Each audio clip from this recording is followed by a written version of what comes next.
Bonjour à toutes et à tous, moi c'est Sophia. Et moi, Gabriel. Bienvenue sur Confluence. Aujourd'hui, on va parler d'une nouvelle technologie assez bluffante de Google DeepMind. Ça s'appelle les environnements interactifs génératifs. Genie 3, c'est le dernier exemple en date.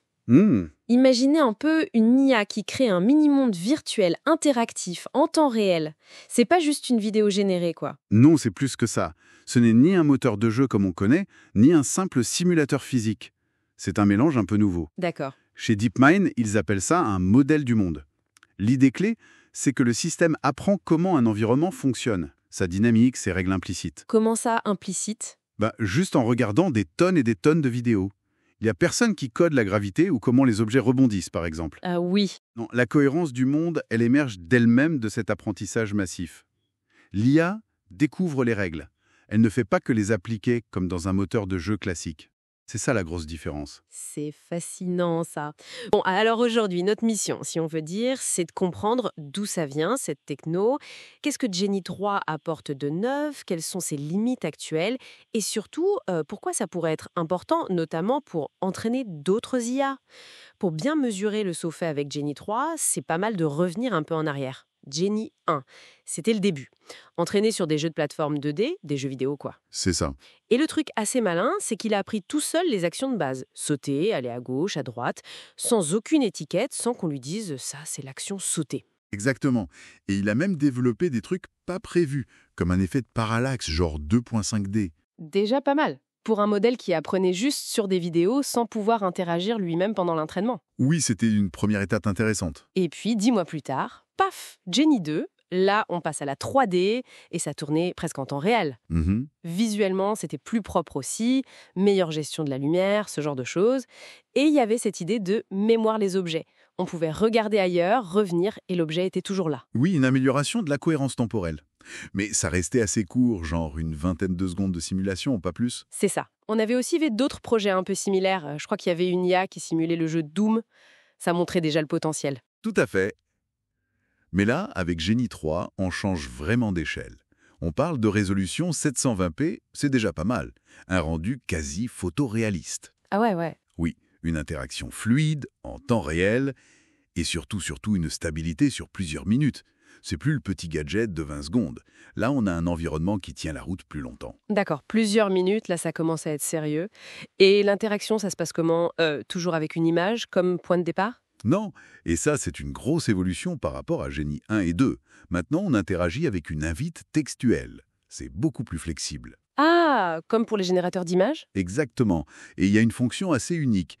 On peut prompter des événements spécifiques dans le monde. Genre, tu peux lui dire « Fais apparaître un skieur avec un t-shirt Genie 3 » ou un cerf qui déboule sur la pente. D'accord. Et ça sert à quoi, ça, de faire apparaître un cerf ? C'est super utile pour simuler des scénarios très précis, parfois des événements rares. Pense à l'entraînement des voitures autonomes, par exemple. Simuler une situation dangereuse, mais rare. Et la cohérence à long terme, elle aussi, a fait un bond. Ils ont montré un test avec un tableau noir où le modèle se souvient bien des objets qu'il a vus avant, même après un certain temps. Une pomme, une tasse, des voitures. Ok, c'est techniquement impressionnant. Mais la vraie question, c'est un peu à quoi ça sert tout ça ? DeepMind a une idée claire là-dessus, non ? Oui, l'objectif numéro 1 affiché, c'est l'entraînement d'agents IA. L'idée, c'est de pouvoir créer à l'infini des environnements de simulation, des sortes de terrains de jeu virtuels. Sûrs, pas chers. Pour entraîner des robots, des logiciels ? Exactement. Pour leur apprendre à agir dans des situations complexes sans les risques et les coûts du monde réel. C'est le fameux défi du sim to real, tu sais ? Comment faire pour que ce qui est appris en simulation fonctionne ensuite dans la vraie vie ? Réduire cet écart, ouais. C'est ça. Imagine entraîner une IA à comprendre les intentions d'un conducteur à un carrefour. Pas juste savoir si la voiture avance ou freine, mais capter les micro-signaux, le langage corporel simulé, ces signaux sociaux. C'est super dur à faire avec les simulateurs classiques codés à la main. Je vois. Et à part entraîner des IA, on imagine d'autres usages. Divertissement peut-être, genre un YouTube interactif où on influence l'histoire ? Ou pour créer des graphiques animés, de la réalité virtuelle ? Potentiellement oui, on peut imaginer plein de choses. Mais DeepMind met un peu le holà là-dessus. Ils insistent sur le fait que ce n'est pas un concurrent direct des gros moteurs de jeu comme Unreal Engine. C'est une approche technologique différente. Quelle est la différence fondamentale alors? La force de Genie, c'est d'apprendre le monde à partir de pixels bruts et d'actions. Un moteur de jeu, lui, il repose sur des modèles 3D créés par des humains, des règles physiques programmées, etc. Chacun a ses forces et ses faiblesses, quoi. Logique. Et du coup, il y a sûrement des limites. On sait un peu ce qu'il y a sous le capot, techniquement. Très peu de détails, pour être honnête. C'est souvent comme ça avec ces modèles. On sait que l'architecture est autorégressive, c'est-à-dire que chaque nouvelle image générée dépend des images précédentes et de l'action choisie. Ok. Ça tourne sur le réseau TPU de Google, leur puce spécialisée IA. Donc on imagine que ça demande une puissance de calcul assez conséquente. J'imagine. Et il est donné utilisé pour l'entraîner. Pas spécifié non plus. On peut supposer qu'il y a beaucoup de vidéos, YouTube probablement, mais quoi d'autre? Mystère. Et si on veut l'essayer, nous, c'est possible. Ah, pas pour tout de suite. C'est encore au stade de la recherche. L'accès sera ouvert progressivement via un programme de testeurs triés sur le volet.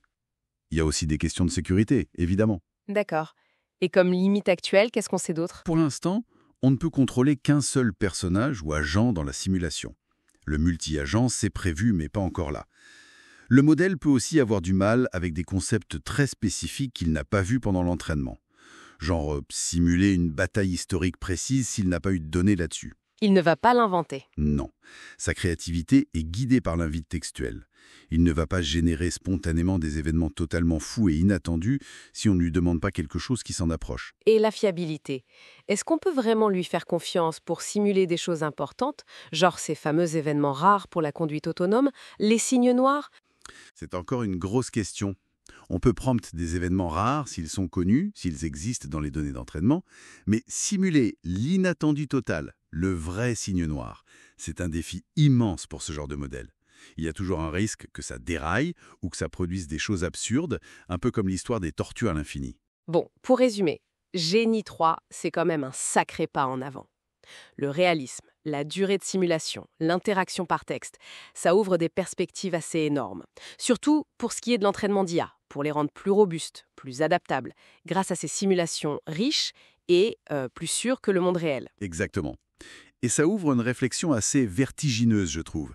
Si ces mondes, générés à la volée, deviennent vraiment indiscernables du réel, et s'ils permettent des interactions sociales complexes, comment ça va changer notre rapport à l'expérience, au jeu, à la formation, à la créativité même? Qu'est-ce que ça implique si une IA peut simuler de façon convaincante non seulement la physique d'un monde, mais aussi des aspects du comportement humain, des interactions sociales? C'est une question ouverte, mais assez fondamentale pour la suite. Une question fascinante en effet, de quoi réfléchir. N'hésitez pas d'ailleurs à partager vos propres réflexions en commentaire.